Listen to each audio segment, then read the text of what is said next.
आँखों ही आँखों में मीठी मनुहार के, फूलों की गंधों पे दिल अपना हार के, फागुन ने दस्तक दी, फागुन ने दस्तक दी, टेसू के द्वार पे, फागुन ने दस्तक दी, टेसू के द्वार पे।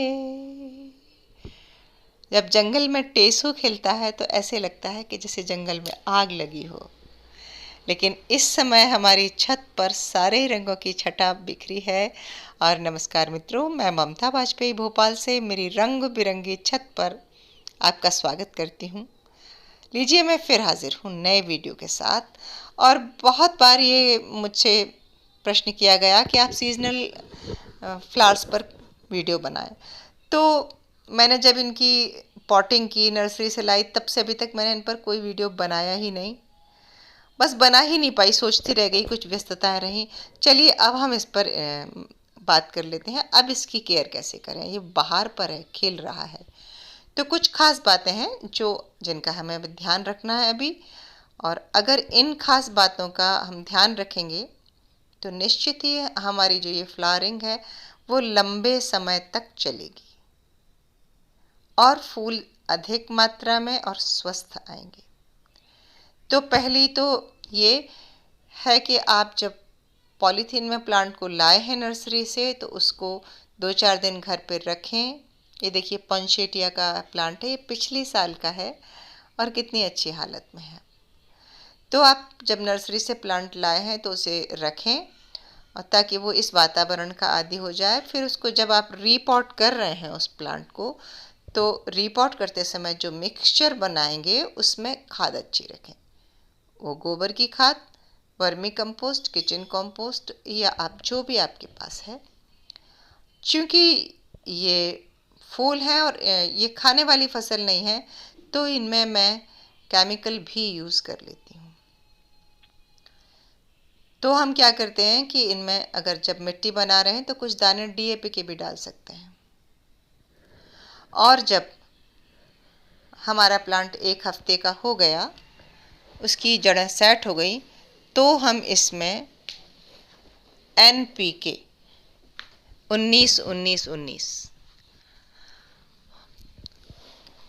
वो ज़रूर दे देते हैं। उससे प्लांट की हेल्थ अच्छी होती है, ग्रोथ अच्छी होती है, और जब ग्रोथ अच्छी होती है तो नेचुरली की फ्लावरिंग भी अच्छी होती है।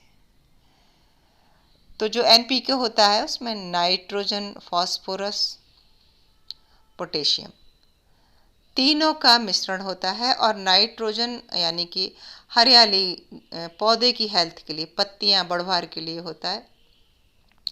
फास्फोरस उसके स्टेम को मजबूत बनाता है, और पोटेशियम फ्लावरिंग के लिए है। तो तीनों अपना अपना रोल अदा करेंगे और आप तीनों को दें। अब बात कर लेते हैं नाइट्रोजन। NPK जो होता है वो मार्केट में आजकल लिक्विड फॉर्म में भी मिलता है और सॉलिड फॉर्म में भी मिलता है।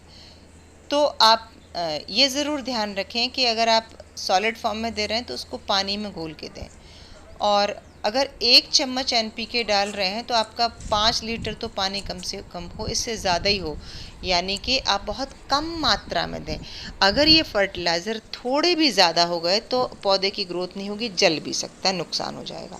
तो आप बड़ी बाल्टी में अगर बना रहे हैं तो, और देर में घुलता है वो जो दाने वाला होता है, वो आप डाल के छोड़ दें, रात भर डाल के छोड़ दें, और फिर सुबह बाल्टी को हिला के उस पानी को दे दें। और ये प्रक्रिया आप हर 15 दिन में दोहरा सकते हैं। और अगर आपके पास लिक्विड है और 1 लीटर की बॉटल में आप डाल रहे हैं तो 4-5 बूंदें डाल दें, बहुत से बहुत 8 बूंदें डाल दें, और वो डाल के आप बिल्कुल पतला करके। जब भी मैं लिक्विड खाद की बात करती हूँ तो मेरा मतलब होता है, चाहे फिर वो सरसों की खली से बनाई खाद हो, उसको बहुत पतला करके। सरसों की खली की खाद जो होती है, अगर उसका मोटा रेशा जाता है तो कई बार मिट्टी की ऊपरी परत पर फंगस हो जाती है।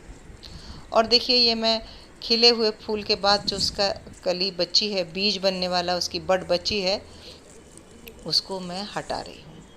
फूल खिलने के बाद डेड हेडिंग कहते हैं जिसे, वो जो बीज वाला सीड पॉड जो बचता है, उस सीड पॉड को ज़रूर कट कर दें। जैसे जैसे हम सीड पॉड कट करते जाएंगे उसके आसपास से ये देखिए इस तरह उसके नीचे से 2 ब्रांचें 3 ब्रांचेस और निकलेंगी और अधिक अधिक ब्रांचेस रहेंगी तो अधिक अधिक फ्लावरिंग रहेगी। तो आपने मिट्टी बहुत अच्छी बनाई, पौधा बढ़ते समय आपने लिक्विड मैन्योर दिया, एनपीके दिया और फ्लावरिंग के बाद भी जब फ्लावरिंग अच्छी हो रही है और आप डेड हेडिंग कर रहे हैं तो उसके बाद फिर थोड़ी सी मात्रा में कभी कभार कुछ एक गमले में 1 चम्मच के हिसाब से राख भी छिड़क सकते हैं।